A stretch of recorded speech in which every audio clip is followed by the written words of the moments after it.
Hello friends, welcome to the Tech Lizard channel. So friends, today I will talk about InWin F5 full tower PC chassis. So friend,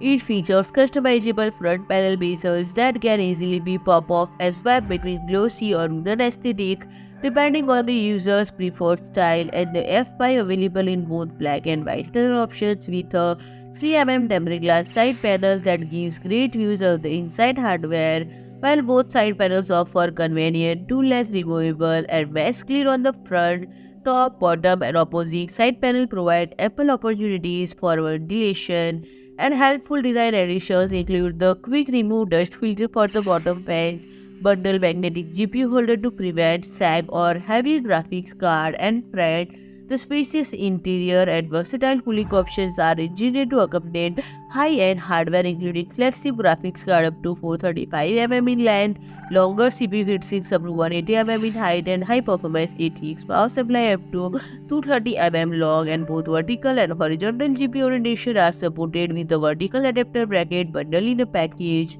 And friend, if you like my video, please do like, share and comment, and don't forget to subscribe my channel and press the bell icon.